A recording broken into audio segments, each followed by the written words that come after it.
That's a good boy. That's my good boy. I got dressed up because God said it was time. So I'm ready. Do you like it? Is it cute? Is it cute? I'm not used to having short hair.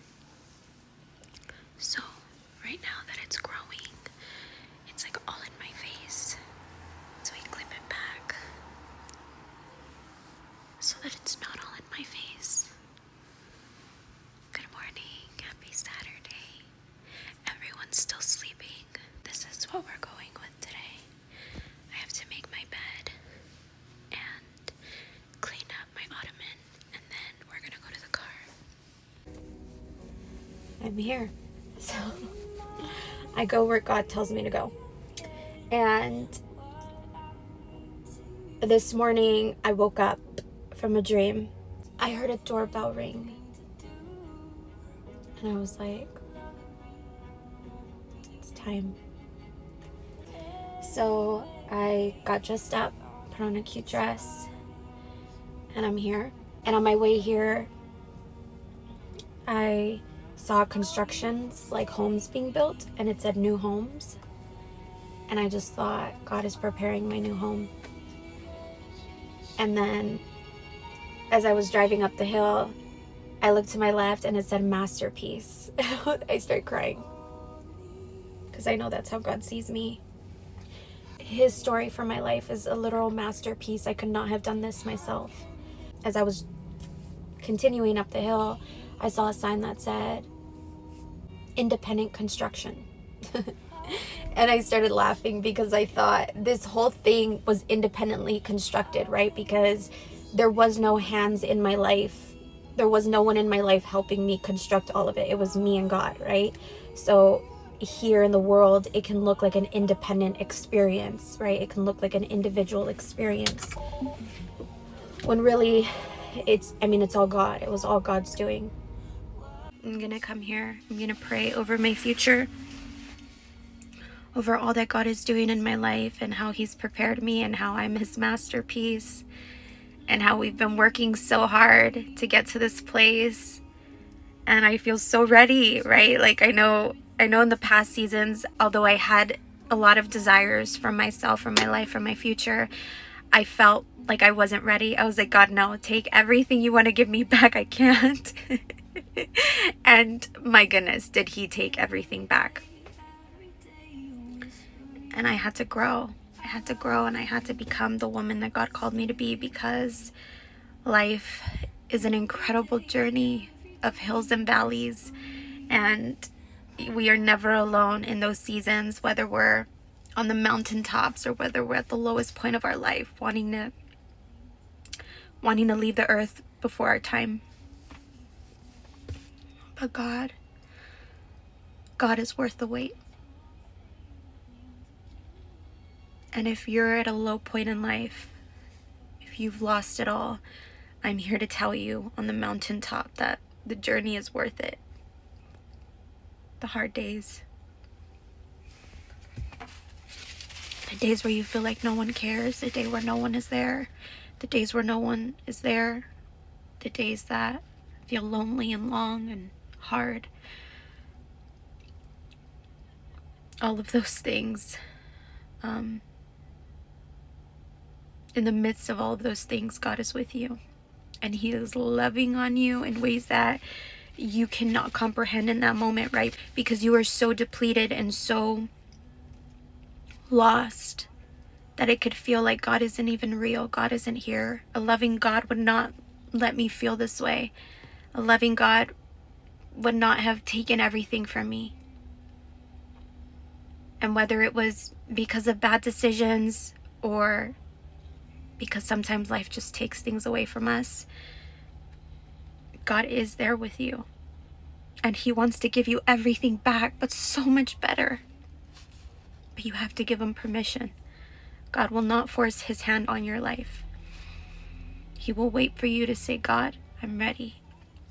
And He's been calling you. And especially if you're here now, He is right there with you. And I pray that you feel it. And I pray that God begins to show you just how much he loves you. And that you are not alone on this journey. He will carry you. Even in your weakest moments, he will carry you. And he will take you to the greatest heights. He will take you to places you can never have done yourself. Things that you never believed you were worthy of. He is so good. Mommy and her baby.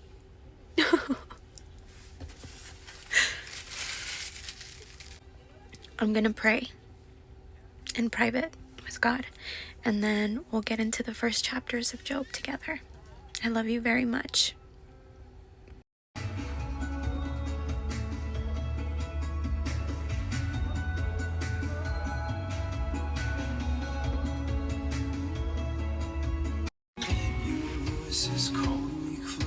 Okay, I'm done praying. I'm done crying. Now I'm going to read to you the first chapter of Job. God can't stop. God doesn't stop sending me signs. Oh, it's so sweet. Oh, I've been seeing 11:05 so much for like the last year. And I'm like, that's my birthday, November 5th. So I would just see it. And every time I was like wondering, like, God, why are you showing this to me, right? And I remember on my birthday last year, I was on a plane heading to Spain. And it fast forwarded 8 hours, right? Because I went from being over here heading to London, and that's an 8-hour difference. So I fast forwarded through my birthday. So I only experienced my birthday for like a few hours. I remember being on a plane, and the plane was taking off, and I want to say it was from London to Spain. Was it from London to Spain? Yeah, it was a 3-hour flight. And I was looking out my window, and there was fireworks. And I was like, that is from God, because there's fireworks at the airport. I was like, where? When is there fireworks at the airport? And on November 5th, why, right? I don't know if London celebrates something on November 5th. If they do, let me know. But I was like, that was so intentional. And that was God's way of saying happy birthday. Even after that, though, I kept seeing 11:05 all the time. I always see it on the clock. I realized it's God's way of saying happy birthday. Like, my birthday is all the time now. My birthday is every time I see 11:05 on the clock. And just all the gifts God has given me, and just being alive, and just being grateful, and just being so happy, and like all of it, it's a gift, right? And so my birthday is all the time now instead of just one day out of the year. Day 1, the prologue, chapter 1. In the land of Uz, lived a man whose name was Job. This man was blameless and upright. He feared God and shunned evil. He had 7 sons and 3 daughters, and he owned 7,000 sheep, 3,000 camels, 500 yoke of oxen, and 500 donkeys, and had a large number of servants. He was the greatest man among all the people of the East. His sons used to take turns holding feast in their homes, and they would invite their 3 sisters to eat and drink with them. When a period of feasting had run its course, Job would send and have them purified. Early in the morning, he would sacrifice a burnt offering for each of them, thinking, perhaps my children have sinned and cursed God in their hearts. This was Job's regular custom. Now we get to Job's first test. One day the angels came to present themselves before the Lord, and Satan also came with them. The Lord said to Satan, where have you come from? Satan answered the Lord, from roaming through the earth and going back and forth in it. Then the Lord said to Satan, have you considered my servant Job? There is no one on earth like him. He is blameless and upright, a man who fears God and shuns evil. Does Job fear God for nothing? Satan replied. Have you not put a hedge around him and his household and everything he has? You have blessed the work of his hands so that his flocks and herds are spread throughout the land. But stretch out your hand and strike everything he has, and he will surely curse you to your face. The Lord said to Satan, very well then, everything he has is in your hands, but on the man himself do not lay a finger. man and his wife, because when two are married, they become one flesh. So Satan couldn't touch his wife. Then Satan went out from the presence of the Lord. The day when Job's sons and daughters were feasting and drinking wine at the oldest brother's house, a messenger came to Job and said, the oxen were plowing and the donkeys were grazing nearby, and the Sabeans attacked and carried them off. They put the servants to the sword, and I am the only one who has escaped to tell you. While he was still speaking, another messenger came and said, the fire of God fell from the sky and burned up the sheep and the servants, and I am the only one who has escaped to tell you. While he was still speaking, another messenger came and said, the Chaldeans formed 3 raiding parties and swept down on your camels and carried them off. They put the servants to the sword, and I am the only one who has escaped to tell you. While I was still speaking, yet another messenger came and said, your sons and daughters were feasting and drinking wine at the oldest brother's house, when suddenly a mighty wind swept in from the desert and struck the 4 corners of the house. It collapsed on them, and they were dead, and I am the only one who has escaped to tell you. At this, Job got up and tore his robe and shaved his head. Then he fell to the ground in worship and said, naked I came from my mother's womb, and naked I will depart. The Lord gave, and the Lord has taken away. May the name of the Lord be praised. In all this, Job did not sin by charging God with wrongdoing. Okay, now I'm going to read you the excerpt, and then that'll complete today's Bible reading. Is God unfair? Job dares voice the question of the ages. Shall we accept good from God and not trouble? We're going to see this verse in chapter 2. Then it says, the book of Job is virtually ageless. It relates the story of Job, a wealthy man who likely lived in Abraham's time, but whose story was probably reduced to this poetic form hundreds of years later during Israel's literary golden age. Regardless, the book raises questions so urgent and universal that it speaks to every era. In recent times, the authors Robert Frost, Archibald MacLeish, and Muriel Spark have all tried their hands at retelling the story of Job. In the period between the Old and New Testament, Job became a favorite of the Jews, as proven by the ancient commentaries archaeologists have unearthed. His story centers on a question that has haunted the Jews from the earliest days when they were first chosen as God's covenant people. Somehow they expected better treatment. Job has the courage to voice the question aloud, is God unfair? And no one has asked that question more eloquently or profoundly. The best man suffers the worst. The book of Job seems meant to explore the outer limits of unfairness. Job, the most upright, outstanding man in all the earth, must endure the worst calamities. He suffers unbearable punishment, but for what? What has he done wrong? The Israelites have, at times, asked the prophets, what do we gain by following God? And that question lies at the heart of Job's test. According to Satan, no one ever follows God apart from a desire for selfish gain. Of course, Job is blameless and upright. He is so because he is rich and healthy. Job's portrayal of Satan follows the pattern set down in Genesis 3. He has supernatural power to oppress people, but he only does so within the boundaries set by God. As John Newton said, Satan can only go to the end of his chain. The Bible records at least one other instance where Satan specifically asks permission to attack an individual. We literally see this in Luke. Chapter 22, verse 31 to 32.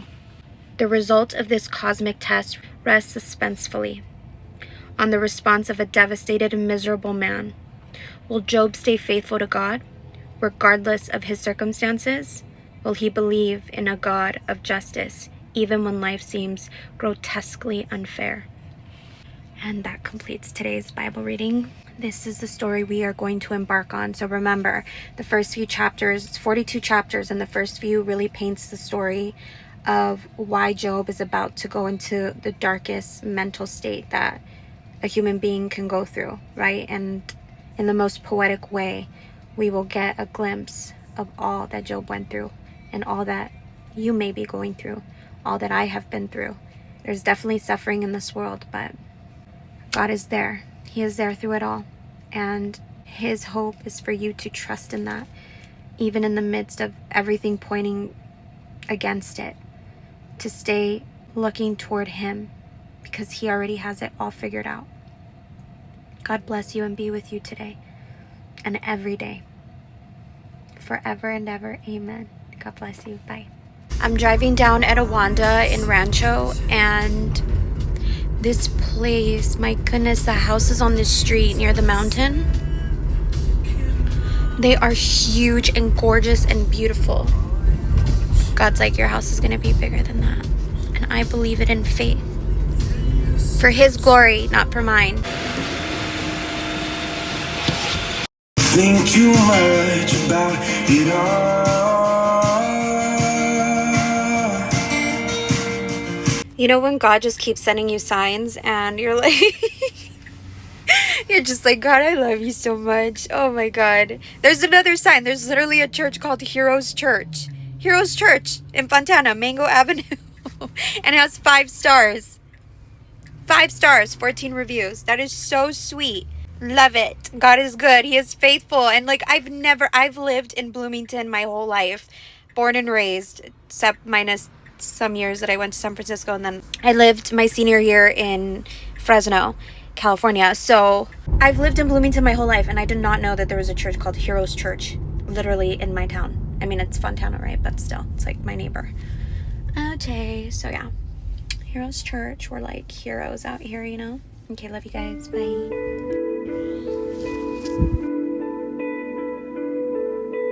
Freedom, found it in your eyes. Will you leave them open wide? Loving you, step one to admit, was an addict from the first hit. 'Cause whenever you're around me, anytime, anyhow, you make it brighter. Whenever you're around, yeah, whenever you're around.